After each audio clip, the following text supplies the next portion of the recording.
You are listening to Themes and Memes, a different kind of movie review podcast.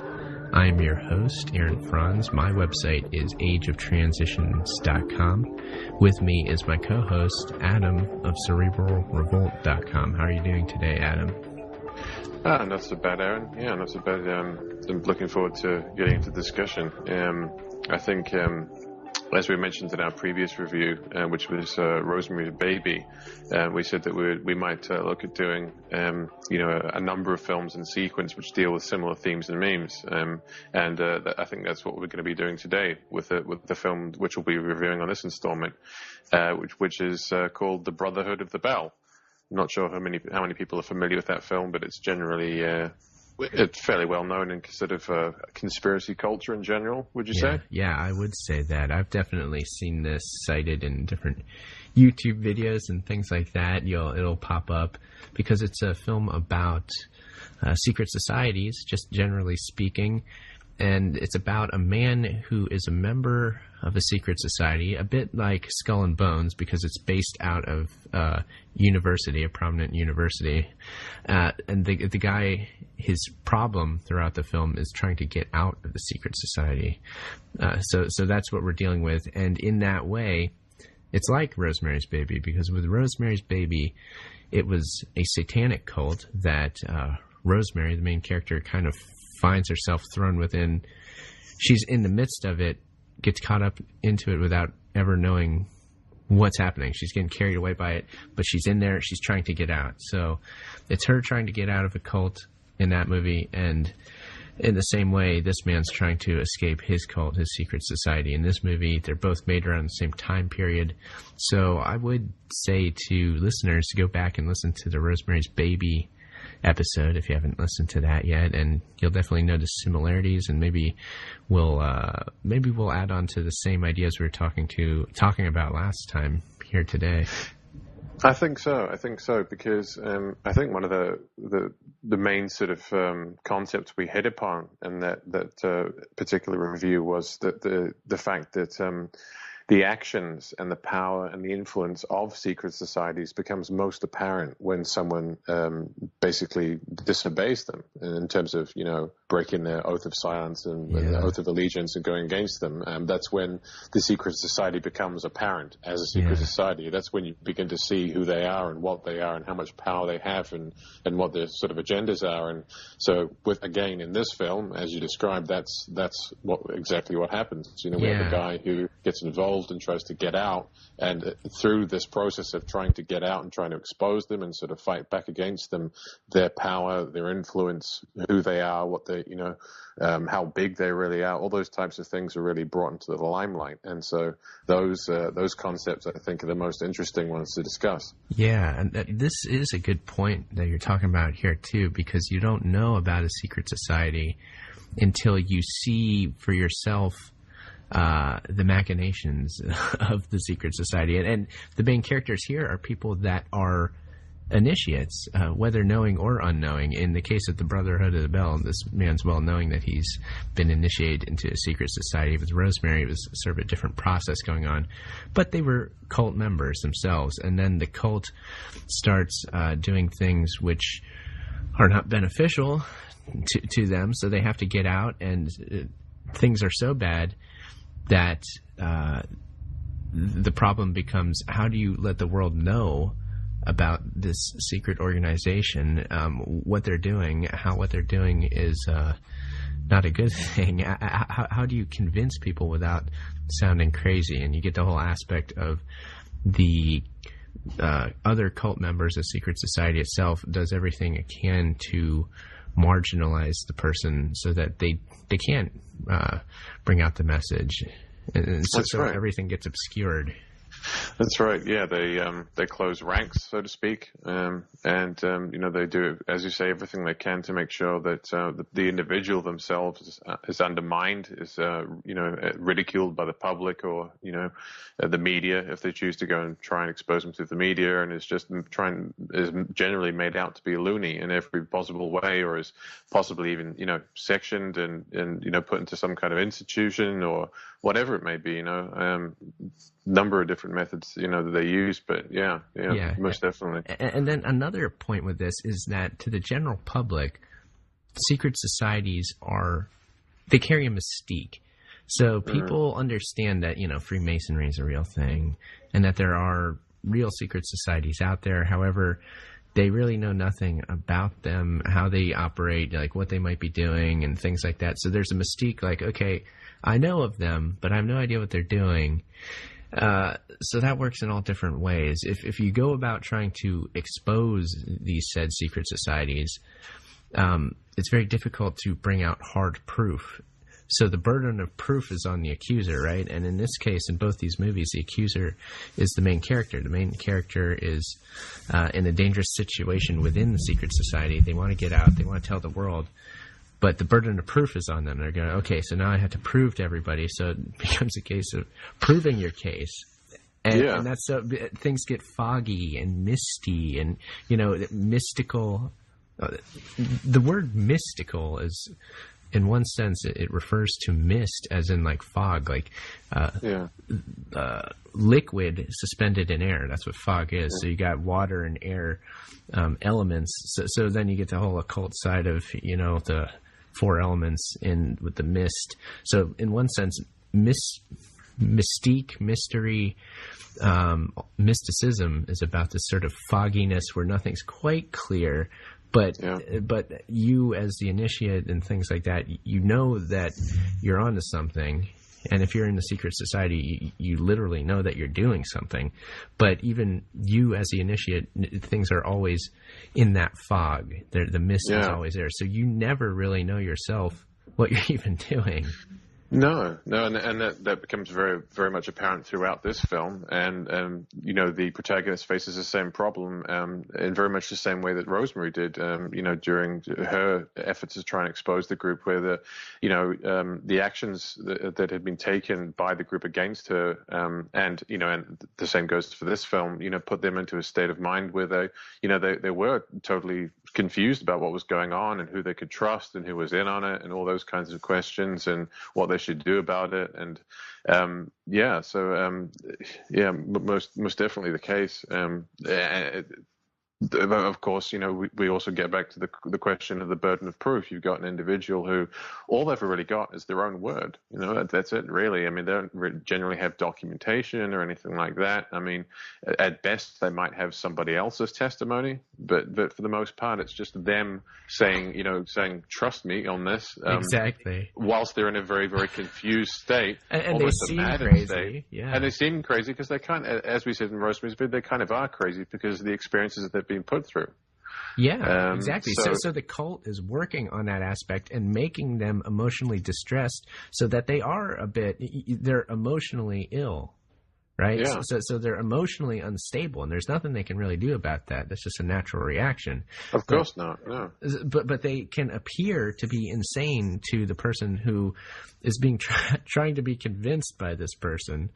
They're going about to prove the case, but they appear crazy. And I think this is the reason why in alternative media you see this film referenced so much, because this is the process of, waking up and you're trying to tell the world about it. You're put in a situation where you're trying to explain these things where they're true, but you yourself haven't quite nailed them down. They're true, you haven't nailed them down, but you don't quite have all the proof. Yeah. So wouldn't you agree that's the situation you're in here?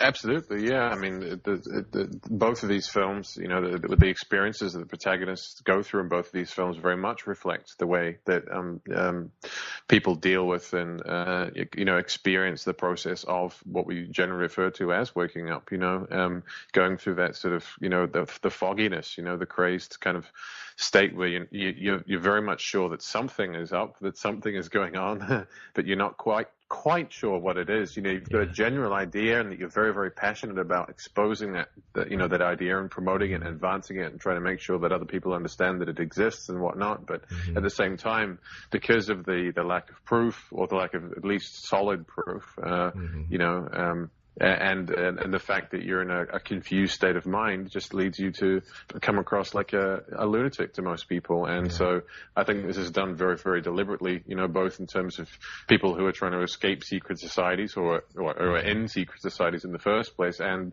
those who are trying, break out of the mainstream consensus trance as well into some sort of awakened state in terms of, learning about what's really going on in the world. Definite parallels there, I think. Yeah. Well, what people don't realize about secret societies is that one of their main goals, all secret societies, is the understanding of the human being in its entirety. And psychology, human psychology, is probably number one. The human mind, how the human mind works. Understanding that so that one can actually gain control of it. Typically for yourself, the initiate is supposed to understand all aspects of themselves, look at themselves, be able to self-analyze their own behavior so that they can go about changing that behavior in an intelligent way and changing themselves.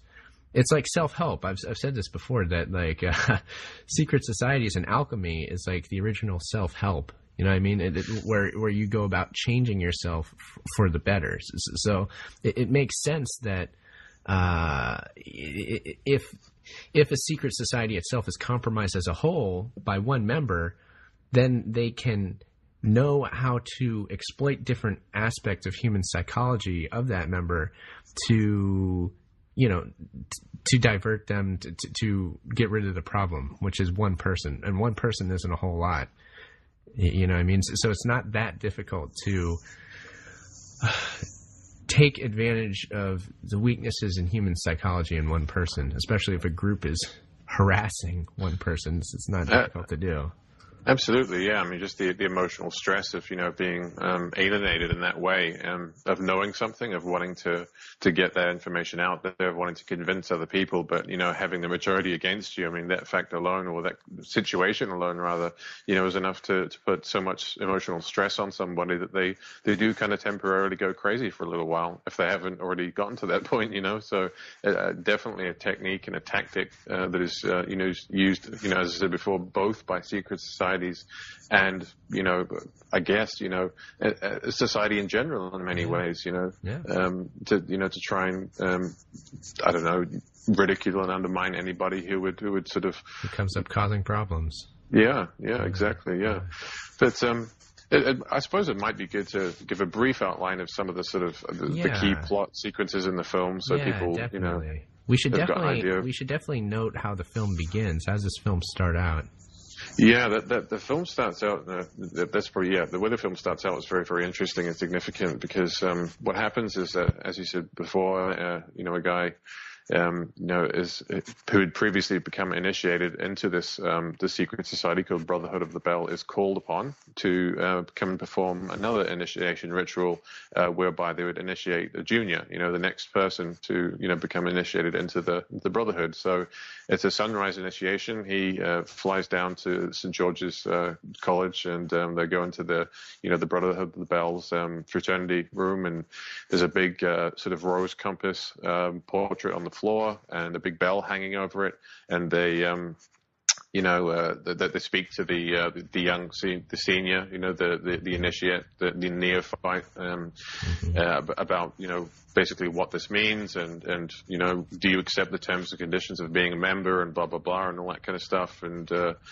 all the members who have been called into the initiation stand on this this rose compass on the inside the fraternal section of the college, and you've got a big bell with a boom hanging over it, and as I said, as I'm saying, the initiate, four corners, the four corners, the initiate stands at the east, his senior, which is the protagonist, stands at the west opposite him, and then you've got the next guy up, the next one senior, standing at the north, and then the next one up standing at the south. Anyway, so they all stand at these four corners. Then they ring the bell 5 times because it's 5 o'clock. Sunrise. 5 o'clock in the morning. It's a sunrise. It goes to sunrise. Sun comes up in the east, etc. That kind of thing. As does the initiate. He's rising to his new life in the society. all that stuff. And so they each take a turn at ringing the bell. So the four men, each one rings the bell once and then walks off, and then the last person to ring the bell rings it once, and leaves the boom swinging. So when he walks off, the bell rings a fifth time. So what we've got is four guys with 5 rings of the bell. Yep. And I thought there's something kind of significant there in terms of. The bell ringing 5 times, because 5 is a very interesting number in the occult, and it also sort of speaks to the concept of the fifth man, which is something that we see in sort of in real cases and in fictional cases of whenever there's some kind of conspiracy going on. You might have 4 guys who are basically doing whatever they're doing. They have their roles. We have the roles, with a fifth man in the background. He's hidden. The controller. He's hidden, he's the leader. He's the leader, but he's hidden. And so he's always referred to as the fifth man. And we saw this in the 1960s Phil B. Burgess McLean defection case, where those MI5 agents defected to the Soviet Union and sort of compromised MI5 supposedly. There was a big issue over who the fifth man was, because they knew there were 5 guys, they didn't know who it was. Some people say it was Victor Rothschild, but anyway, there's the whole concept of the fifth man. And so I think perhaps that fifth ring of the bell could have been a sort of a nod to the fact of there being a secret, unseen force or person who was overseeing. Unseen one, a fifth unseen one in that scenario, in the concept or in the context of a secret society. I think that's possibly one of the things they might have been trying to emphasize there, or just the fact of the other interpretations of or meanings of number 5. 5 being kind of connoting man's control over the physical world.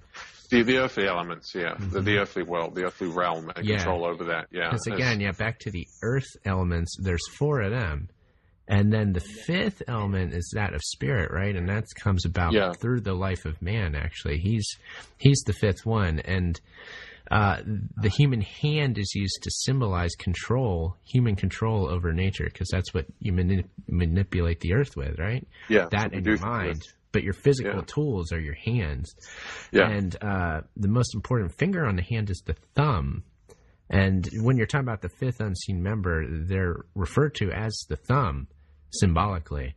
And this grouping of 5 people secret society grouping of 5 people is very popular within revolutionary movements. You see this all throughout. France is popular in Russia as well. In Russian Revolution, French Revolution, they use these groups of 5 quite a bit. So it's a revolutionary thing. It's about control of the world.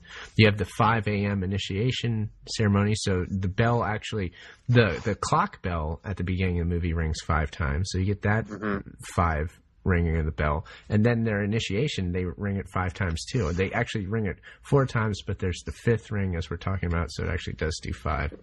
Then there's more ringing of bells later in the movie too. A lot of bells in this film. We can get into that later on. But so I mean, that's basically the opening scene of the film, is initiation ritual of the Brotherhood of the Bell.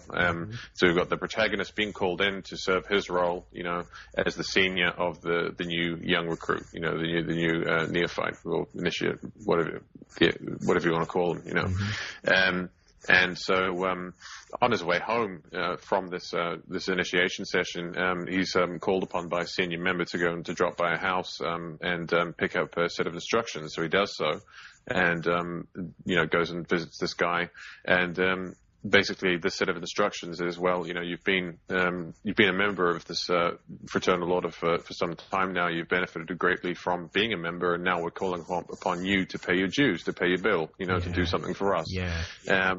And what that duty or that bill is basically for him to go and make sure that one of his academic colleagues, because he's an economics professor at an esteemed university in Los Angeles, his duty is to make sure that this academic colleague of his remains at the college rather than taking up a post at another college, as he had planned to do so. He'd applied for a post at another college. He definitely wanted to do it. He was happy about moving away and taking up this new post. But apparently the Brotherhood of the Bell wanted one of their own members to take up that role, and in order to do so, they needed to make sure that this guy did not get it. So, the protagonist's role was to make sure that this guy didn't get it. It was basically going to talk him out of it, and they gave him documentation, basically to bribe him with, because he was a defector from the Soviet Union. They had some documentation on how his defection came about and who helped him, and basically Patterson goes and shows this to him and says, right, he tries, soft tactics first, tries to talk him out of it, but it ends up showing him the documentation. Doesn't work, yeah.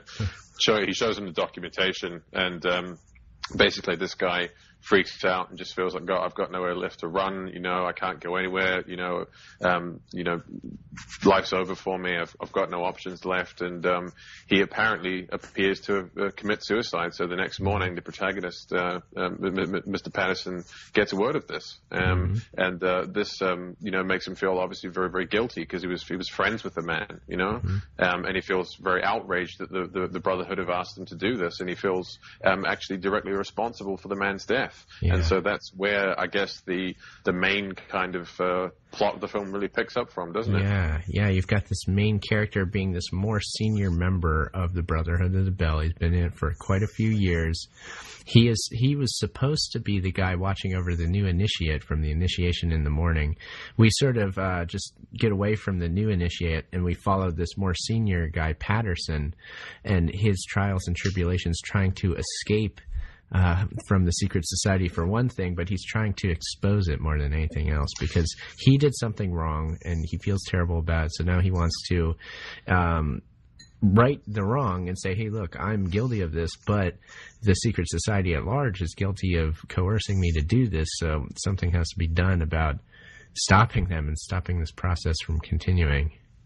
Yeah, definitely. And we've got a similar situation in many ways, I think, to the situation we outlined with Rosemary's Baby, whereby, she wasn't really aware of what was really going on until very, very late in the film. And this is actually kind of played out in Brotherhood of the Bell as well, because although the main protagonist does know that he is a member and is, up until the beginning of the film, a proud member, a happy member, whatever, he makes a comment to the guy who was just initiated, when they sort of leave the fraternal house, basically saying, the guy says to him something like, well, so I guess now that I've been initiated, I'm part of the establishment. And this protagonist, Mr. Patterson, brags to him and says, no, you're not part of the establishment, you are the establishment.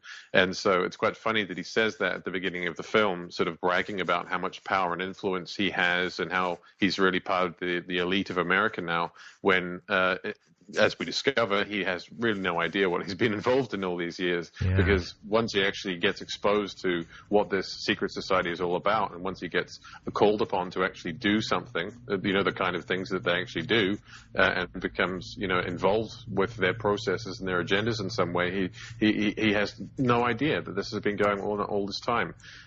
So it's kind of similar to Rosemary's Baby in that respect as well. Yeah, he makes that comment about being the establishment, but then he doesn't make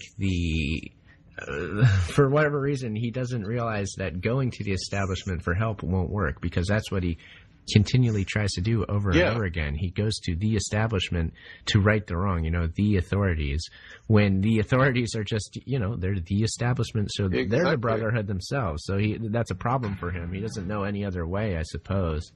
Yeah, well, I think it just speaks to the arrogance of someone who's in a secret society, who's probably been kept at a lower order of some description, who's had their access to knowledge compartmentalized and very, very, very much controlled in a lot of ways, and who sort of arrogantly thinks that because they're in a secret society, they know all there is to know, and they've got all the right connections. They know exactly how everything works, and they know all the rites and the rituals and the history, and they know everything, everything there is to know, as I said. But then, in truth, they find out that they really didn't know anything at all. Yeah.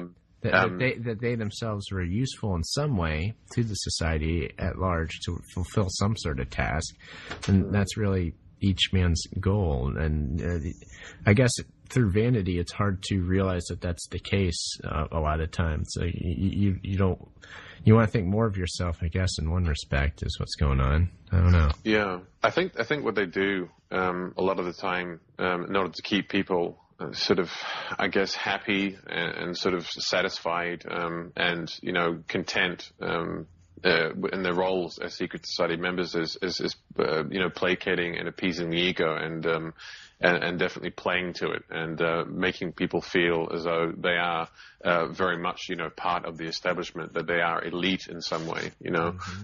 So I think this was definitely used on Mr. Patterson. Especially, when we see the statements that he makes at the beginning of the film, like, we are the establishment, when, in fact, as I said before, he has absolutely no idea what that actually means at all. And, we see this in his actions that he takes in order to try and expose the secret society. So, I guess that's sort of the next phase of the film, really, is him feeling guilt over the fact that he has, indirectly caused the death of one of his academic colleagues, then deciding that he is going to try and reach out to somebody, get some help, and go and do something about this. So what he does is he goes to see he tells his wife, first of all, and his wife takes it pretty well, and she suggests speaking to her father, because he's, quite a powerful person, apparently, influential, etc. And he goes and speaks to her father, and her father says, well, don't call the police, they're useless, they won't be able to do anything about the situation. What you need to do is go to the federal government. You need to go to some kind of, like an FBI office or something like that. So he takes him to an FBI office, and it's this kind of just an empty office, isn't it? There's nothing in it. Yeah, and they say, the agent there says it's for a reason that's empty, because it's a cover office. The agent is the friend of the father-in-law. So it's like, he'll take care of it, and talk to this guy. Yeah. Don't speak to the police, and don't bother calling the actual FBI or anything. Just come into this empty office and speak to this guy who has absolutely no badge, no credentials, no paperwork, no nothing at all, and just tell him everything you know. And so, that's what happens. Yeah, that's exactly what happens. Yeah. So Benson goes and does that, and, finds out that, nothing becomes of it. And he eventually goes back to the real FBI, who are in the same building, and says to them, I came here the other day and spoke to one of your special agents, and you're one of your cover officers, and told them about this problem I've got with the secret society and what they're doing. And they basically say, I'm sorry, we have no record of this. And so what they do is the agent calls his father-in-law and says, well, I've got your son-in-law here, and he says that, you guys both came in together the other day to, report, some kind of conspiracy. And I just need to have that verified, because we've got no records of that. And the father-in-law, all of a sudden, we don't see this until, later on in the film, but what the father-in-law actually says to him on the phone is, oh no, the man's just psychologically distressed because one of his academic colleagues has gone and committed suicide, and he's got all these crazy conspiracy theories in his head, and his memory's playing tricks with him. And so, Patterson obviously, realizes that, the father-in-law can't be trusted. And he drives over there and has a big shouting match at him and says, you're one of them, aren't you? Blah, blah, blah. You lied on the phone. And he said, what are you talking about? The father-in-law starts playing mind games with him and tries to confuse him. He says, I think you might be going crazy here. We never actually went to the FBI. There was no cover office. Me and you never did this, Yeah. So would that be gaslighting? Am I right? Is that what he's doing to him? Gaslighting. He's changing his own sense of reality. He's manipulating it to control him. And to make him think that he's crazy so that he can be manipulated. Yeah. Yeah. So that technique is being used here. Yeah. Absolutely. Yeah, definitely. And not just that, the fact that it's not just his father-in-law that's sitting there, but he's actually got a psychiatrist in the room. He's hired a psychiatrist, and in anticipation of this confrontation. That's right. He's hanging out with the psychiatrist already in the room. He's like, "Oh, this is my friend." And Patterson comes in like, "I'm not crazy. Don't even talk to me." So it becomes this big confrontational thing in one aspect, Yeah, exactly. All of a sudden, It's oh no. For one moment his father-in-law is trying to help him out and take him to the FBI, and I know people in the FBI and they'll help you out. And the next minute he's saying, oh no, that never happened. It's all in your head. It's completely imaginary, and I think you're going a bit crazy. And it just so happens that I've got one of my psychiatrist friends on hand here, sitting next to me on the couch, who can help you with your psychological problems. And so this is exactly what we were talking about before, where they're taking advantage of your emotionally distressed state in order to break you down so that you are ineffectual in your quest to expose the hidden group, and all its machinations, all the things it does. You're going to be ineffectual because you're actually going to be not crazy, but just emotionally distressed, and then people are going to note that. And they're not going to listen to you for one thing, but it's easy to throw accusations your way too. Yeah. And we see this, being played out very much so sort of towards the middle and towards the end of the film, where basically the film just, follows, Mr. Patterson's efforts to try and expose, the Brotherhood, him going on like, local regional radio or TV shows, daytime TV, that kind of thing, and doing sort of little media conferences or whatever, that sort of thing, and he's not getting anywhere with it. And there's a segment where he's going all throughout the media because, again, he thinks that's the establishment. It's never really said explicitly, but it is. But they show you that it is, in that not only is he interviewed, but other members of the Bell are interviewed. They're like, hey, he alleges that you're a member of the Bell, and then they go, oh, well, it's such a secret, I didn't even know I was a member. So what does that remind you of? Yeah, exactly. What does that remind you of? I mean, exactly. I mean, this is like this is the script that is used by pretty much every secret society member that we've ever sort of seen, interviewed or questioned on these types of issues in the media. Think back to George Bush Jr.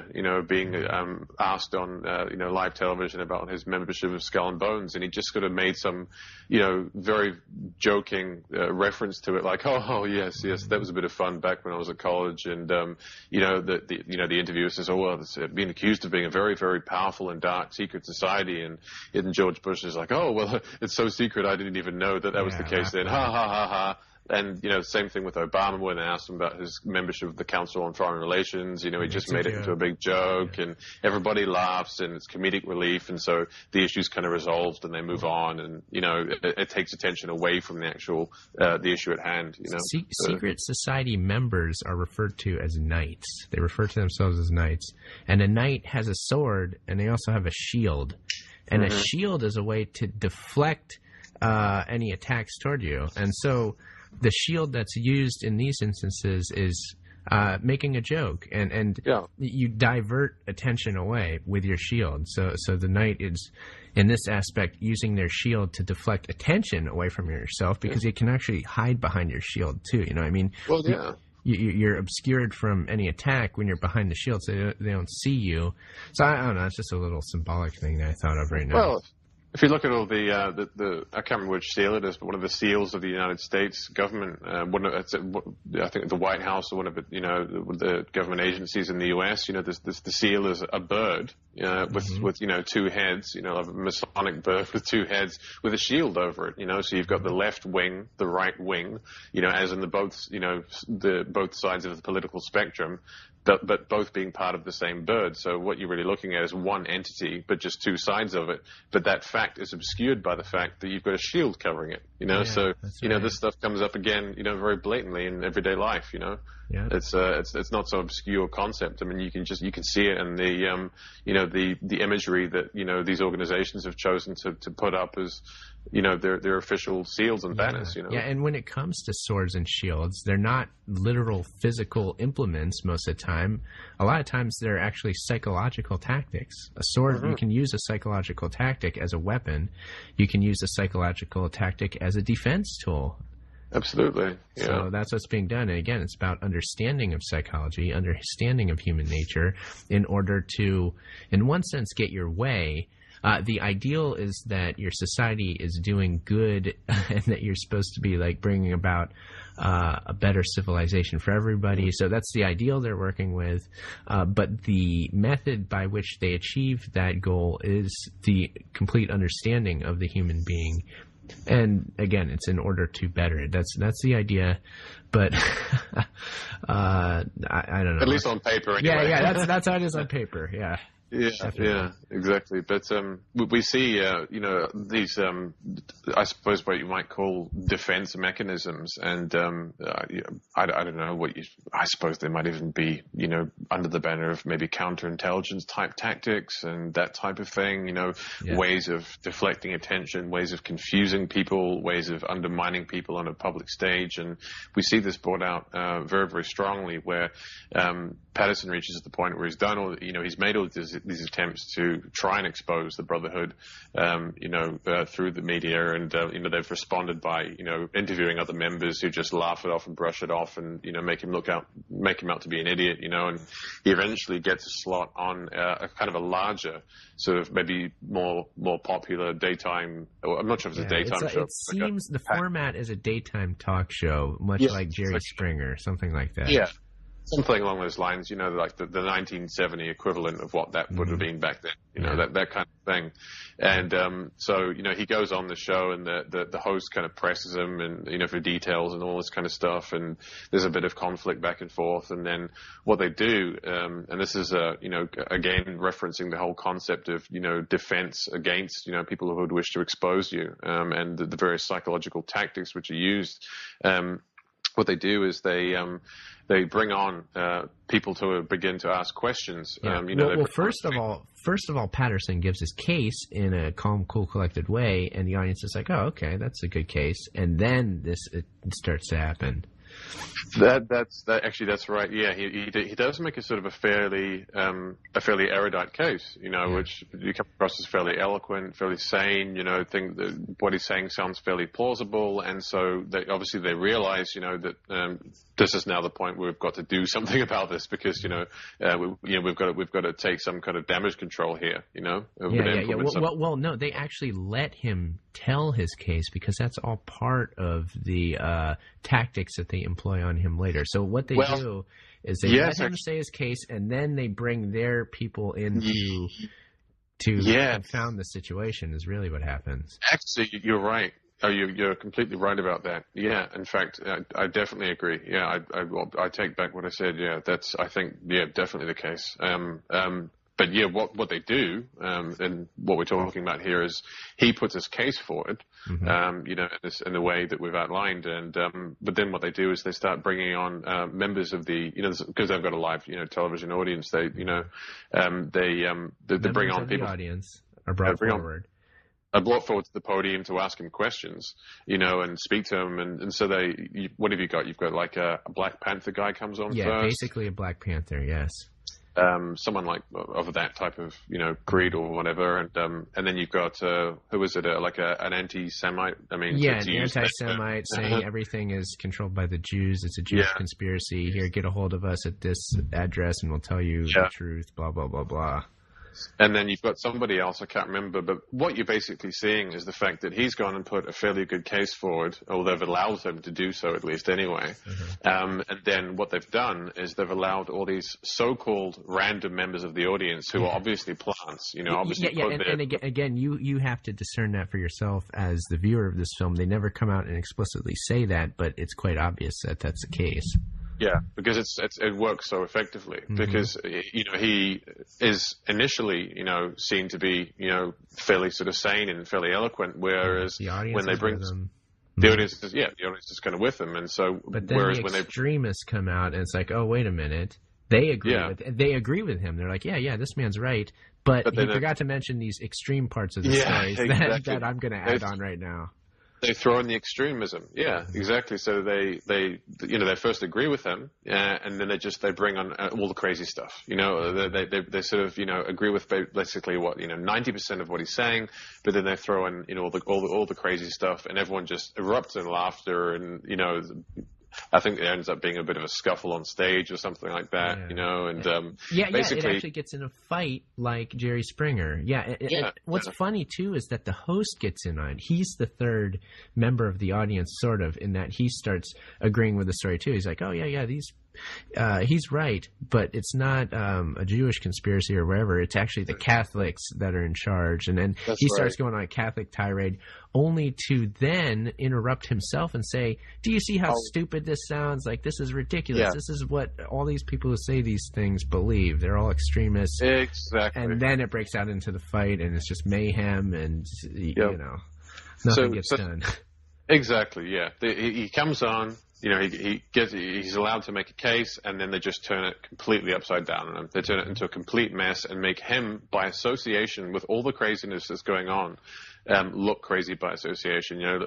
He's just another one of these people that believe that it's like the equivalent of what we've got today with the disinformation that's put out there in terms of that's all attached to all the truth movement stuff, like with, the best example I could give would probably like David Icke, who comes out with, say, 80% information that is, fairly good, fairly well researched, fairly factual, but then throws in all this stuff about shape-shifting lizards and reptiles and aliens and all that kind of stuff. And it just throws it completely off. Everyone just goes, oh, whatever, crazy, ridiculous, Looney Tune, forget about it, and they throw the baby out with the bathwater. And so that's exactly what's done here. Yeah. And for that reason, I find it very, very interesting, because it was almost like it's almost like a template. You're almost being told in this film, if you're watching closely and if you're watching critically, about how these situations are dealt with and how these types of subjects are dealt with. Yeah.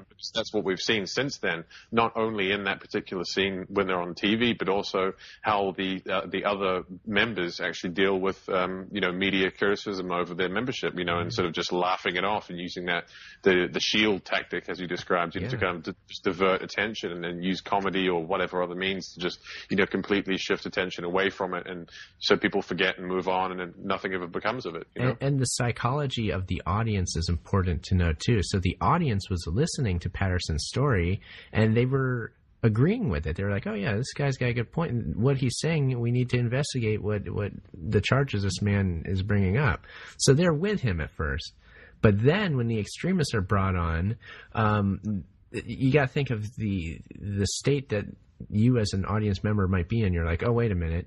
I was just agreeing with this guy, and now these crazy people are agreeing with him. Whoops. That means that if I agree with this guy, I'm also crazy. And that's what happens in people's minds. That's crowd psychology for the most part. Everyone wants to be part of the group. Everyone wants to identify with the group. Everyone loves consensus. Everyone wants to agree with everybody. Everyone wants to feel as if, they're part of something and that we're all in it together, and people want to feel that sense of camaraderie and that sense of consensus. And it's also very easy to scare people into going, oops, I was wrong. What was I thinking? And therefore, they don't want that to happen again.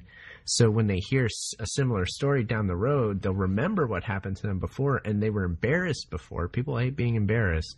They want to avoid the embarrassment that they had to go through themselves. Even when you can elucidate embarrassment even when you are not really present in any sort of group, except you're just watching a TV screen. You yourself, they can actually make you feel embarrassed without even being in a crowd or guilty. Yeah. It's amazing, absolutely. Really, when you think about it. It is quite amazing, yeah. And again, as I said before, we see this in the film, and we also see this, throughout history. I think pretty much since that film, really. Mm-hmm. This film was in 1970, and so this is this is still in the wake of the Kennedy assassination and all the criticism of the Warren Report. And I've gone into that before about how the CIA sent down that memo to all their assets and basically gave a former or an outline or a script, a whole bunch of tactics basically in terms of how to ridicule and undermine people who talk about conspiracies, Yeah. And so as all this film was very much about, I think, what was going on socio-politically in America and the Western world at the time, and almost give a format for how these types of subjects would be dealt with in the future, because that's exactly what we've seen since then. That's exactly the way that people, especially secret society members and politicians and bureaucrats and whoever, will deal with this type of criticism. And it's also the exact same way that people who are maybe whistleblowers or, people who are trying to get the truth out on something are also undermined in the exact same way. So I found it very interesting. It's because it almost seems to be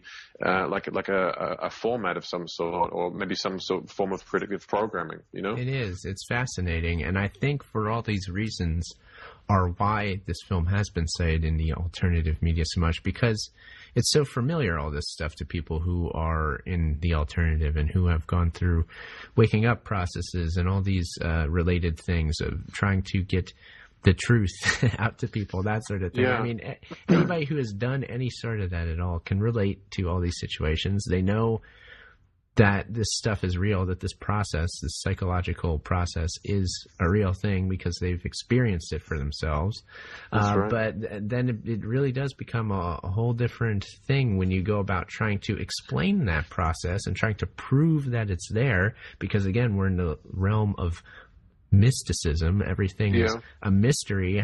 It's a mystery how the human mind works and how human psychology works. Like, people don't understand themselves, do they? Right? Yeah, well, yeah. Let alone anybody else. Yeah, we're a mystery to ourselves. And that's one of the reasons that there's so much depression, and people are on so many or being prescribed drugs and perfectly fine in taking them because they're trying to get to the bottom of the mystery, and they're getting frustrated in doing so, and they're given all these false avenues to go down to try to solve the mystery, but it's not working. No.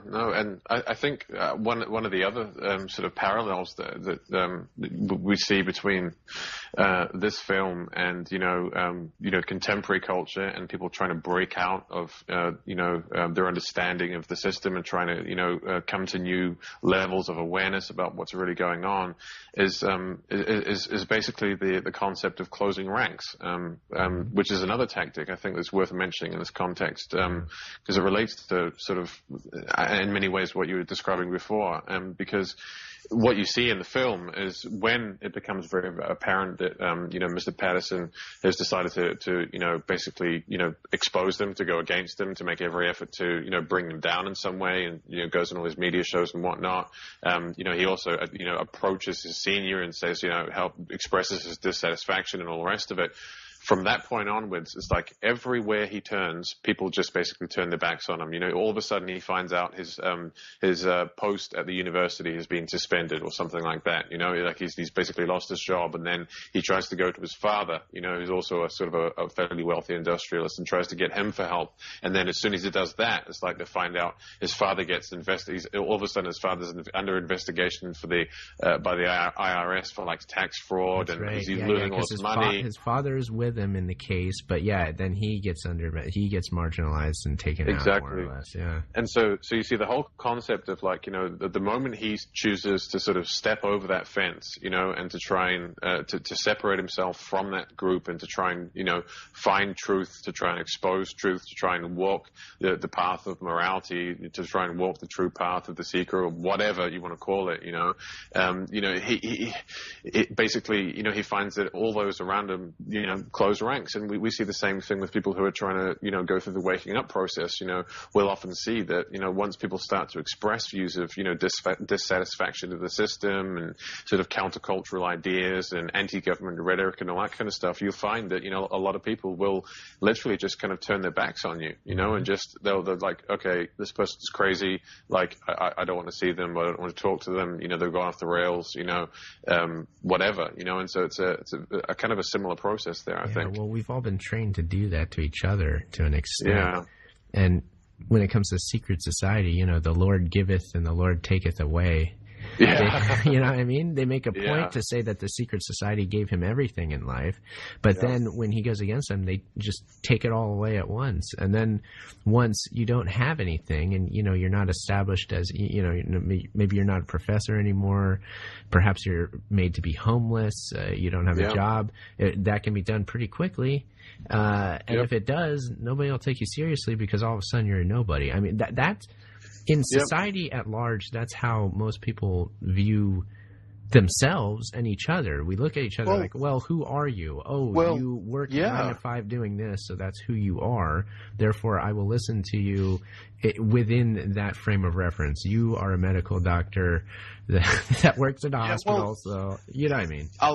I can cite a perfect example of this, and in fact, I can't cite the exact example, so we'll have to put it up in the links for the show, because I haven't got it on me right now. But there was a kind of a little social experiment that was done some time ago, where they got some guy dressed up as like a tramp, with really sort of like dirty, falling apart clothes and like messy hair and unshaven and stinky and, like looking, typically homeless, and that they got him to, I think, go and stand on a soapbox in London or something like that and start preaching about whatever it was. I can't remember what the subject was. And obviously everyone just thought, crazy old guy, whatever, and nobody listened to him. Not one person, stopped and listened to what he was saying. And then what they showed was that if they took that same guy, cut his hair, shaved him, put him in a nice brand new suit, put a few promo ads in the paper, put an ad or two on television, put him on a stage. And it comes out, says exactly the same thing, and just gets like raucous applause. Like the whole audience is cheering, and like he's the new star. You know what I mean? Like he's a messiah.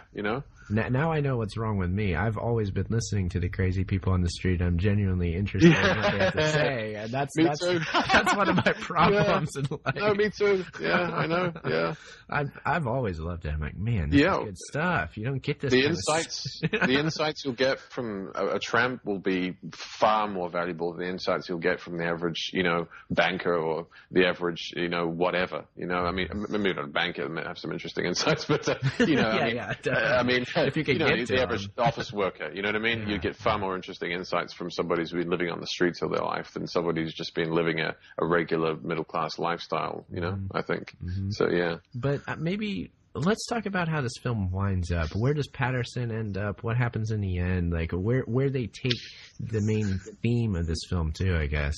Yeah, well, I guess to summarize, they really leave the film with a big question mark hanging over it. And I'm kind of a fan of those types of films, so I guess I'm a little biased in this scenario because I do enjoy films that leave you hanging. Well, not leave you hanging, but which do not give you a definitive answer as to what happened, which basically end where you're not sure. Things could have gone either way. Someone could have survived, they could have died. They could have married, they could have divorced. It's not explained. I kind of like those films, and this is kind of similar to what happens in this film. It's because what happens is, as I described before, Patterson goes to his father to get on side. He basically tries to explain to his father that the Bell has been in control of our whole lives. My wife was provided to me. Your business was given to you. All your contacts were given to you. My tenure at the university was given to me. Everything was given to us. And his father goes into a rage, tries to fight back. And obviously they come down on him. And his father ends up getting into a scuffle. And I think something happens with him. He might have been poisoned or something because he ends up in a coma and he ends up dying. And so Patterson ends up all on his own. And he's approached by one of his old university colleagues towards the end of the film, and who says to him, look, the only way you're ever going to get through this and get the story out there and make sure that you continue this fight and that something really becomes of it, is that if you get another member of the Brother to come out with you, to come and speak out with you, to go to some major media platform with the two of you telling you the exact same story. And so what he does is he goes back to St. George's College, and he finds the new initiate, which we described at the beginning of the film. The guy was his junior. Or whatever, yeah. So he finds him and basically gives him the big speech about, do you realize what you've just signed up for here? You know, this is really serious. This organization is in control of our entire country. You know, the president's a member, you know, because he's found out this through the course of the film, etc. And, you know, they'll give you all these things, but then the penance they'll ask you to pay might be something like your own life or your own family member's life, or they might ask you to completely destroy somebody else's life or to do some immensely horrific, horrible act. And so he basically sort of, you know, pitches this concept to him of like, look, let's run off together. Let's try and solve this thing together. Let's, you know, let's break ranks together. You know, let's team up and try and do something. And so, you know, it gives this very impassioned speech to the young recruit. The young recruit sort of stands there looking speechless for a moment. Patterson heads off to the airport. And then the young recruit runs up behind him, obviously having changed his mind, and says, right, let's do this. And so the final shot is them kind of getting on a plane, presumably to, you know, LA or New York or some big city to go on a, you know, to presumably go and try and get a spot on some media show and come out and expose the order together. And that's basically where the film ends, is sort of these two characters sort of riding off together into the sunset in the hopes of exposing the secret society. And again, you know, as I said, we don't know what happens. We don't know whether they had any success or what happens from that point onwards, but it's almost suggested that that might be the solution in such a situation. Yes. When I don't think that would be very accurate, because I mean, you know, from what's happened so far, I don't think another person's going to make any difference. You know, and it's just more of the same. You know, they're going to the established media. Established media. It's just the same old. He's going at the same format he's been using to no avail, and hoping that'll work. So yeah, in that sense, I don't like the ending and where they're kind of taking it there at the end. Yeah. I don't know if that was done purposely, like to get people to think like, well, if you're ever in a similar situation or whatever, just do this or what. But yeah, the ending I wasn't crazy about because of that, for sure. Yeah, I totally agree. I mean, well, as I said, I'm kind of biased towards those types of endings, but in this particular film, it definitely, you know, left a huge question mark there as to what was, you know, what actually happened and what they were actually trying to get across in terms of their the ideology behind trying to expose, you know, these types of orders and that kind of thing and whistleblowing. Yeah. So, but left with a clear picture. All in all, this is a very interesting film. I know that you said it was a made-for-TV film, which I didn't realize till you told me that. Interesting time period, 2 years after Rosemary's Baby. Same sort of ideas being presented. May have been inspired by Rosemary's Baby and the success of that movie, very likely. Yeah, all that.